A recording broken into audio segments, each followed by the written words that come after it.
És bo també que parlem de la política municipal, d'aquella que tenim tan a la vora i que impacta tan directament sobre les condicions de vida dels barris i sobre la vostra vida quotidiana. I des de fa 2 anys hi ha el govern de Convergència i Unió, de l'alcalde Xavier Trias.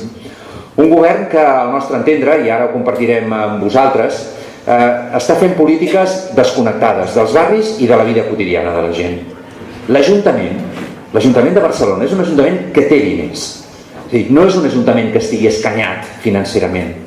És un ajuntament que té un pressupost i que té unes finances solvents, amb uns nivells de deute i de dèficit perfectament assumibles. No és un ajuntament escanyat. Per tant, en el cas de Barcelona, les retallades que es fan en ocupació, en habitatge, en salut, en serveis socials, no tenen una explicació econòmica. Tenen una explicació ideològica, tenen una explicació política, tenen una explicació d'un govern que no coneix, que no és sensible, que no connecta amb les necessitats i amb els interessos de la gent senzilla i dels barris populars de Barcelona. Perquè, mireu, s'estan fent retallades a l'Ajuntament de Barcelona. I s'estan fent retallades importants en educació. Mireu, una cosa tan important com les escoles bressol. Doncs mireu, aquest curs, per primera vegada en 15 anys, comença sense una sola plaça nova d'escola bressol pública a la ciutat. I amb un 40% de les famílies que han demanat plaça que no l'han tingut, que han quedat excloses. I el govern no ha respost incrementant les places públiques d'escola bressol. No ho ha fet. Ara, això sí, ha agafat uns diners, gairebé 1 milió d'euros, i els ha guardat en un calaix. Per fer què? Per regalar-los a les escoles privades. Però ni una sola plaça pública nova. Per tant, és una retallada educativa tan important i que afecta tant a les famílies amb criatures petites en els barris de la ciutat. Mireu, jo abans deia, hi ha més de 100.000 persones aturades a Barcelona. I és veritat, home, s'espera, no?, que un ajuntament tingui polítiques d'inserció laboral, de formació, de reciclatge, de suport a les persones en situació d'atur. Què ha fet l'Ajuntament? Retallar les polítiques d'ocupació. Una cosa tan important com Barcelona Activa, no?, que és la institució municipal encarregada de formar, de reinsertar laboralment a les persones en situació d'atur. Doncs una retallada brutal del seu pressupost, més d'un 30% en un any. Ja no es pensa en Barcelona Activa com un espai per donar suport a les persones en atur, sinó que es parla d'emprenedoria i de suport als empresaris i altres coses que no tenen res a veure amb la necessitat de que les persones en situació d'atur tinguin un suport de proximitat per poder tornar a trobar feina. Amb el que havia costat que hi hagués busos de barri en tota la ciutat i que funcionessin tots els dissabtes i els diumenges, i els retallen, deixen de funcionar. Mireu, jo us deia abans 17 desnonaments al dia a la ciutat, gent que no pot pagar el lloguer i que els fan fora o que els executen l'hipoteca.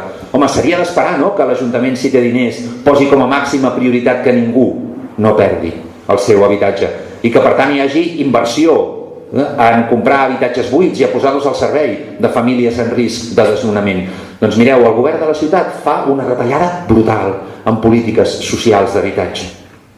O un últim exemple, que segurament és per mi és com el més sagnant, el més incomprensible, no? Jo deia, l'Ajuntament té diners per invertir. Mireu, el pressupost que el govern de Convergència i Unió ha fet per l'any 2014 és un pressupost que té més de 400 milions d'euros d'inversió, importantíssim. A on s'inverteix? Mireu, al Passeig de Gràcia, a la Rambla Catalunya, a Mitre, a la zona alta de la Diagonal, a Tarradellas, a Balmes. Precisament a les zones més benestants de la ciutat, a les zones on hi ha menys necessitats socials. I en canvi es produeix una gran retallada en la inversió social en els barris. I d'aquestes zones, la que s'emporta al primer lloc del rànquing és una inversió gairebé de 10 milions d'euros en el Passeig de Gràcia. Però és que mireu, en el Passeig de Gràcia no hi viu pràcticament ningú. Ja ho sabeu, el Passeig de Gràcia està pensat pel turisme de luxe, pels creueristes de luxe que arriben a Barcelona i poden anar a comprar les botigues de luxe del Passeig de Gràcia. Però a veure, com és possible que es destinin 10 milions d'inversió al Passeig de Gràcia i ens digui l'Ajuntament que no hi ha diners per continuar amb la remodelació dels barris amb aluminosi, ja sigui el Besòs, ja sigui la Trinitat Nova, ja sigui la Clota, ja sigui el Bon Pastor? Com ens pot dir el govern que no hi ha diners per dignificar les condicions de vida de la gent en els barris i gastar-se 10 milions d'euros en el Passeig de Gràcia?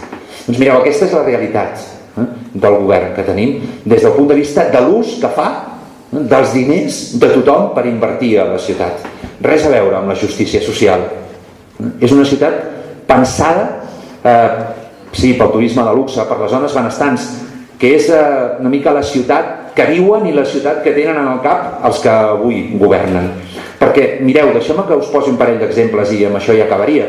No és només el que fan amb els diners, amb la inversió. És que cada vegada més pensen la ciutat com una gran plataforma pel negoci privat.